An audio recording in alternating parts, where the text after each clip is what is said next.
Assalamualaikum warahmatullahi wabarakatuh. Yang saya hormati pimpinan sidang, tim pemotor, dan Dewan Penguji. Pada kesempatan ini saya akan memaparkan disertasi saya yang berjudul Analisis Transisi Demografi terhadap Belanja Pendidikan dan Kesehatan Pemerintah Kabupaten Kota di Indonesia, yang dibimbing oleh Profesor Catur Sugianto, Master of Arts PhD, Ibu Dini Buzini SE, Master of Economics PhD, serta Bapak Novat Pugo Sambodo SE, Master of International Development Economics PhD.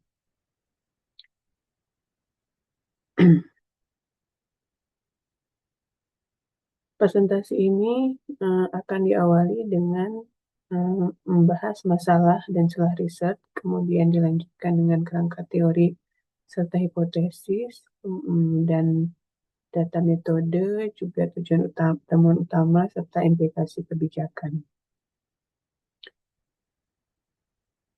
Awal kita bahas adalah masalah dan celah penelitian.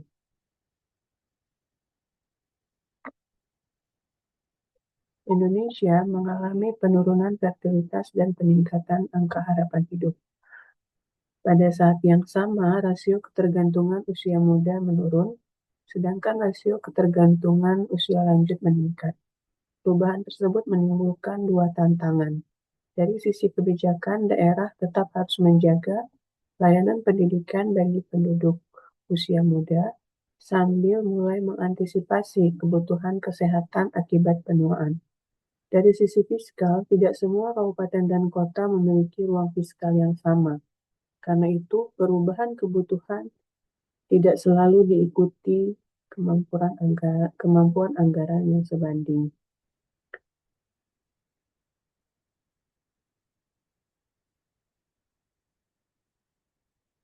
Literatur internasional banyak membahas penuaan, belanja kesehatan, pensiun, dan keberlanjutan fiskal pada tingkat internasional, yaitu level negara OECD dan beberapa negara Asia lainnya.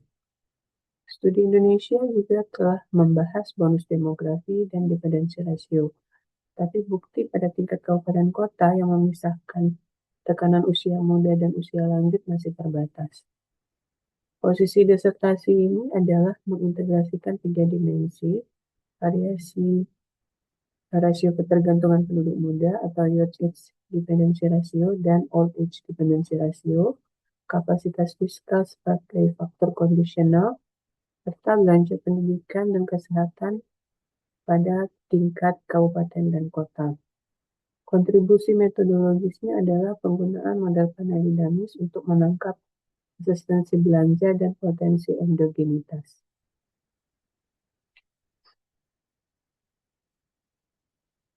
Rumusan masalah dalam disertasi ini ada 3, yaitu yang pertama, bagaimana youth age dependency ratio dan old age dependency ratio memengaruhi belanja pendidikan dan kesehatan kabupaten kota.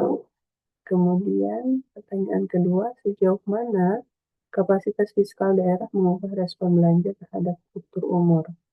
Sedangkan yang ketiga, apakah respon berbeda menurut tipologi demografi dan kapasitas fiskal wilayah.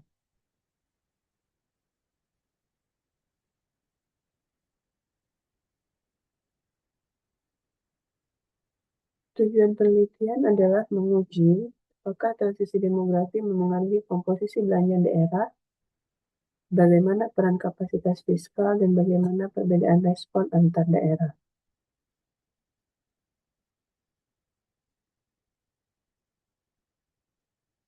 Selanjutnya kita akan melihat kerangka teoritis di mana kebutuhan demografi tidak serta-merta menjadi belanja di daerah, tapi harus melewati proses fiskal dan pelembagaan.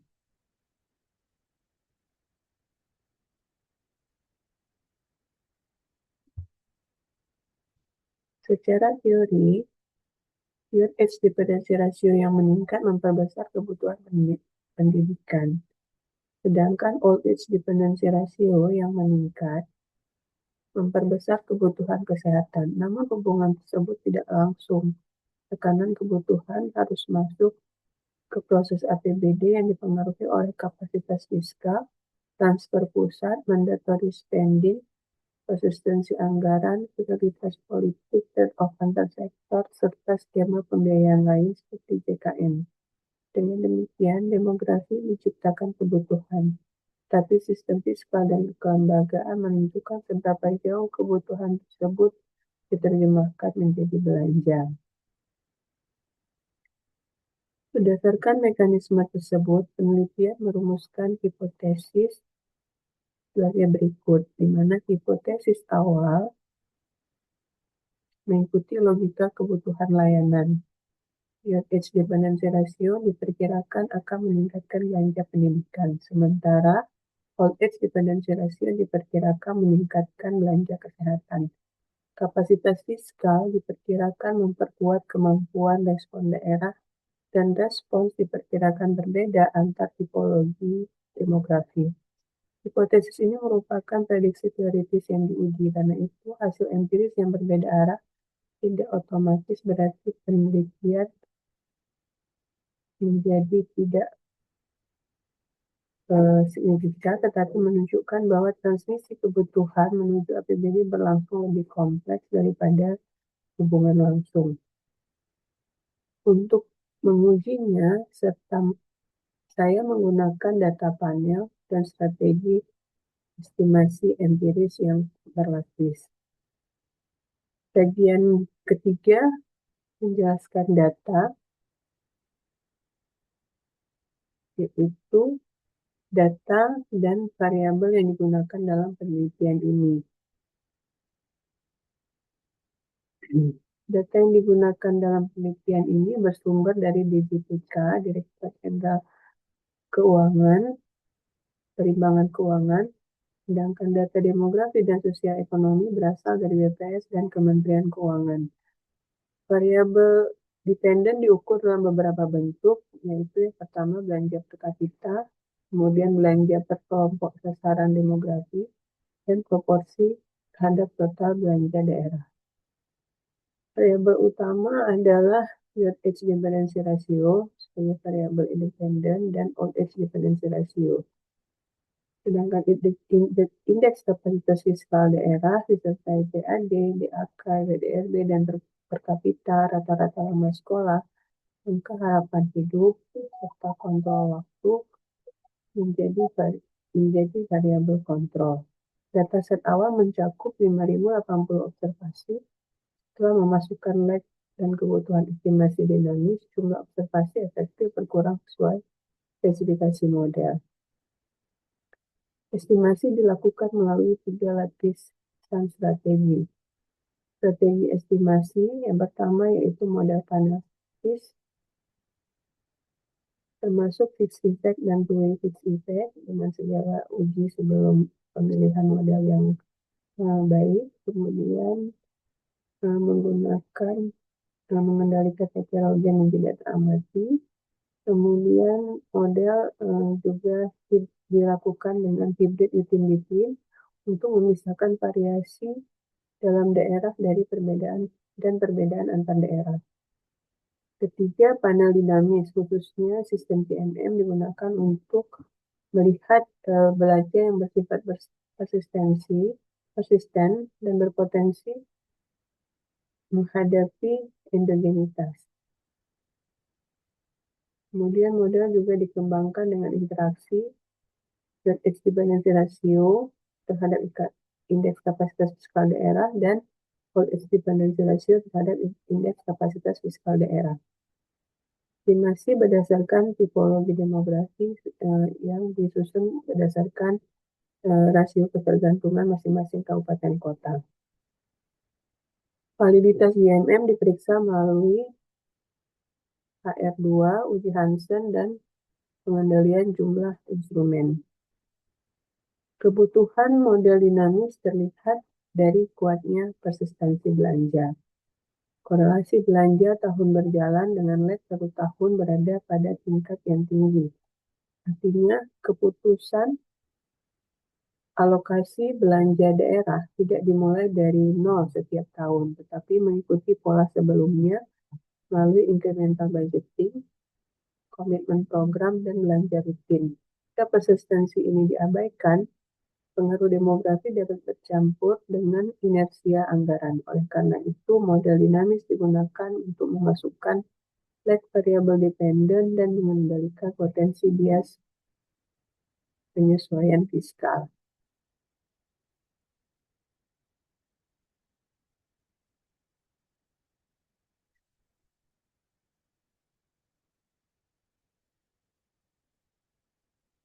Setelah menjelaskan metode, saya akan masuk ke temuan empiris utama.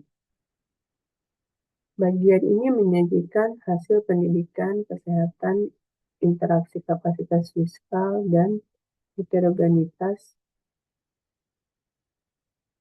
tentang kesenjangan dan kebutuhan antara kebutuhan dan respon fiskal.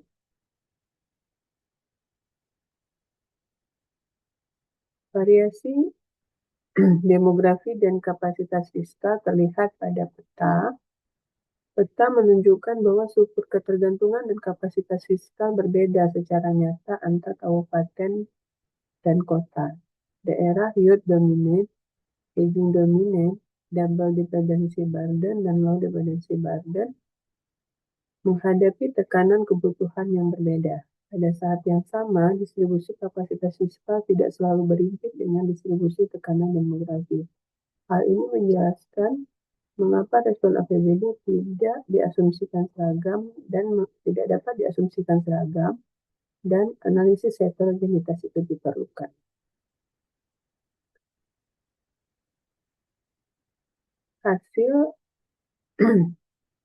Hasil utama sektor pendidikan terlihat bahwa belanja pendidikan menunjukkan persistensi yang kuat. Koefisien Youth Age Dependency Ratio bernilai negatif dan signifikan. Secara semi elastisitas, kenaikan 1 poin Youth Age Dependency Ratio berkaitan dengan penurunan belanja pendidikan per kapita sekitar 0,68%. Temuan ini tidak berarti penduduk usia muda menyebabkan pemerintah sengaja mengurangi anggaran, tapi maknanya pertumbuhan kelompok muda tidak diikuti kenaikan belanja yang proporsional, sehingga kecukupan belanja per penduduk menurun. Pola inilah yang diinterpretasikan sebagai fiscal illusion. Model utama juga memenuhi diagnostik instrumen dan autokorelasi yang digunakan. Arah negatif tersebut dijelaskan melalui 3 mekanisme substantif. Yang pertama, pemenuhan mandatory spending secara nominal belum menjamin kecukupan belanja per kelompok sasaran. Kedua, struktur belanja pendidikan banyak terserap pada gaji, operasional, dan program yang persisten, sehingga ruang penyesuaian jangka pendek terbatas. Ketiga, pola non-linier menunjukkan bahwa efek negatif melemah ketika tekanan Youth Age Dependency Ratio semakin tinggi. Ini mengindikasikan kemungkinan bahwa respon anggaran baru mulai muncul setelah tekanan kebutuhan mencapai tingkat tertentu. Jadi hasil negatif lebih tepat dibaca sebagai keterbatasan respon proporsional APBD, bukan sebagai berkurangnya kebutuhan pendidikan. Selanjutnya akan dibandingkan dengan hasil sektor kesehatan. Pada sektor kesehatan, belanja juga bersifat persisten. Namun, old age dependency ratio belum terbukti menjadi determinan langsung belanja kesehatan per kapita dalam model utama setelah dinamika belanja. Kondisi ekonomi dan variabel fiskal dikendalikan. Hal ini tidak berarti penuaan penduduk tidak penting. Artinya, peningkatan kebutuhan lansia belum tercermin secara langsung dalam realisasi APBD. Kabupaten kota, belanja kesehatan kemungkinan lebih dipengaruhi oleh inersia anggaran, kemampuan ekonomi, transfer, desain kelembagaan, serta pembiayaan melalui JKN.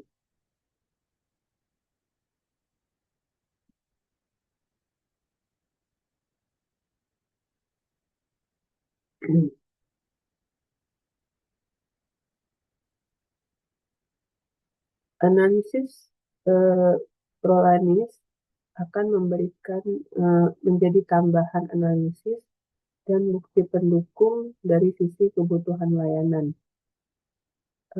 Analisis Prolanis digunakan sebagai bukti pendukung, bukan model utama fiskal. Hasilnya menunjukkan bahwa umur dan sejumlah karakteristik sosial ekonomi berkaitan dengan pemanfaatan layanan penyakit kronis. Peluang pemanfaatan meningkat seiring usia dan berbeda menurut status kepesertaan, wilayah, kelas perawatan, dan jenis fasilitas kesehatan. Temuan ini memperlihatkan bahwa tekanan kebutuhan kesehatan memang muncul pada level individu, tetapi kebutuhan tersebut belum tentu diterjemahkan secara langsung ke dalam perubahan belanja APBD kabupaten dan kota. Selanjutnya akan kita lihat bagaimana kapasitas fiskal bisa merubah respon belanja pendidikan. Pada belanja pendidikan, interaksi yield edge dependency ratio dan indeks kapasitas fiskal daerah tidak menunjukkan penguatan respon yang konsisten. Sementara itu, interaksi yield edge dependency ratio dengan indeks kapasitas fiskal daerah bernilai negatif pada beberapa ukuran belanja pendidikan.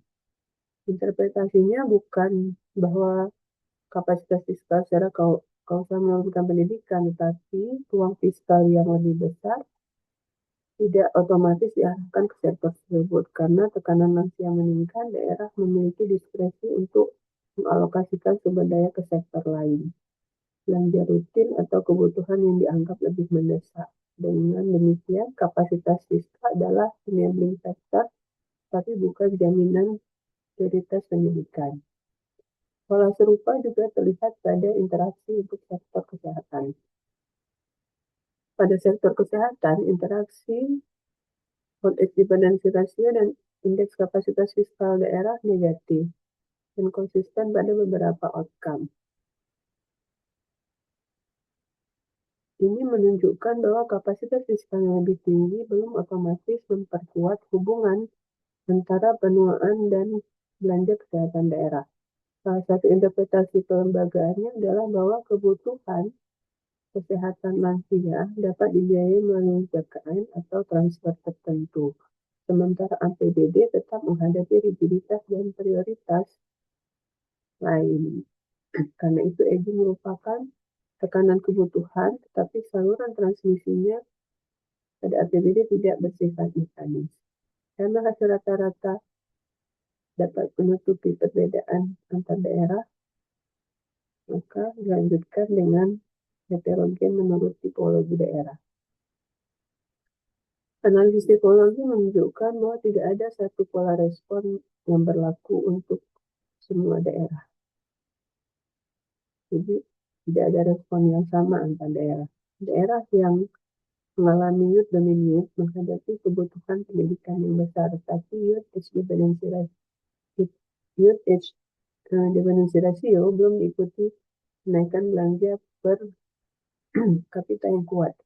Daerah aging dominate menunjukkan respon kesehatan yang lebih kontekstual. Daerah double dependency burden harus menghadapi tekanan pendidikan dan kesehatan secara bersamaan, sedangkan low dependency burden masih memiliki kesempatan memperkuat kualitas layanan sebelum tekanan meningkat. Temuan ini mendukung perlunya kebijakan yang berbeda menurut posisi transisi demografi daerah. Keputusan berikut sintesis hasil terhadap hipotesis awal. Hasil empiris tidak sepenuhnya mendukung prediksi arah langsung. Yield edge dependency ratio tidak meningkatkan belanja pendidikan secara proporsional. Yield edge dependency ratio juga belum meningkatkan belanja kesehatan secara langsung. Dan indeks kapasitas fiskal tidak selalu memperkuat respon. Namun, hasil penelitian bukan nihil. Penelitian menemukan fiscal dimension pada pendidikan, eksistensi belanja yang kuat, respon kapasitas fiskal yang bersifat kondisional, serta heterogenitas antar daerah. Dengan demikian, kontribusi substantifnya adalah menunjukkan bahwa tekanan demografi merupakan sinyal kebutuhan, sedangkan realisasi belanja bergantung pada mekanisme APBD dan kelembagaan fiskal. Dari seluruh hasil tersebut, saya merumuskan kesimpulan slide berikut. Secara keseluruhan, transisi demografi menciptakan tekanan kebutuhan, tapi belum otomatis diterjemahkan ke APBD. Net Balance Ratio mengindikasikan fiscal dilution pada pendidikan. Balance Ratio belum menjadi determinan langsung pada belanja kesehatan. Kapasitas fiskal juga tidak otomatis memperkuat respon. Sementara belanja pendidikan dan kesehatan sangat persisten. Respon juga berbeda menurut tipologi demografi berdasarkan struktur ketergantungan.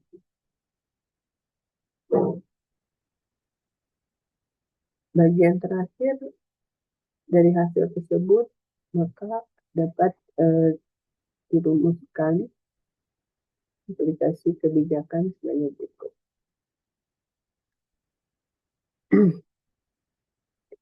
Implikasi kebijakan mengarah kepada age responsive budgeting untuk APBD daerah, yang berarti struktur umur digunakan sejak tahap perencanaan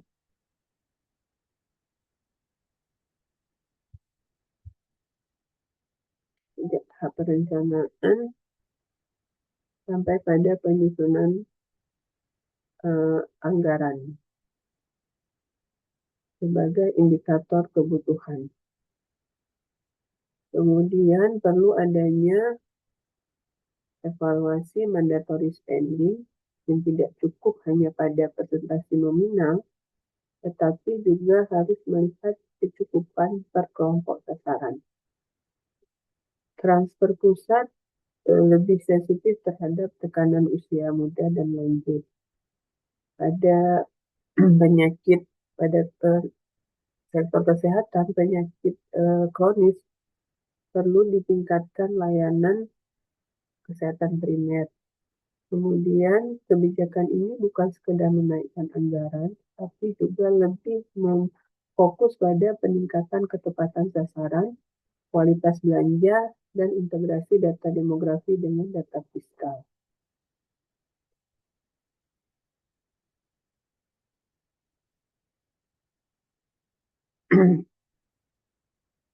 Penelitian ini memiliki keterbatasan. Penelitian ini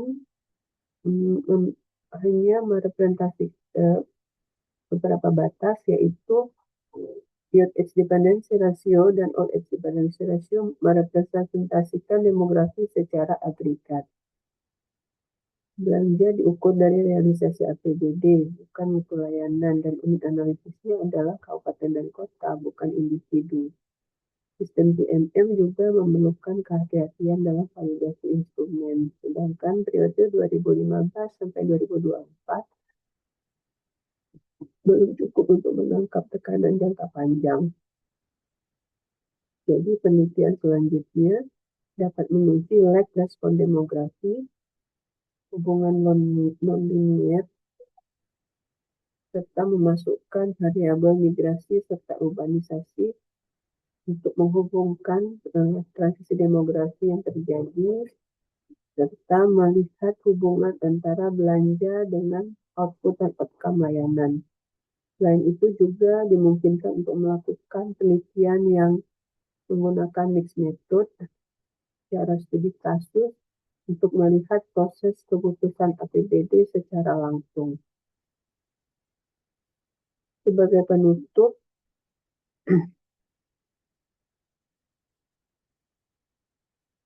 transisi demografi perlu dibaca bukan hanya sebagai fenomena kependudukan, tapi sebagai sinyal kebutuhan fiskal daerah. Disertasi ini menunjukkan bahwa sinyal kebutuhan tidak otomatis menjadi alokasi APBD. Respon ini dipengaruhi oleh kapasitas fiskal, desain transfer, mandatory spending, konsistensi anggaran, prioritas sektoral, dan tipologi demografi daerah. Karena itu, tantangan kebijakan ke depan bukan hanya menyediakan anggaran yang lebih besar,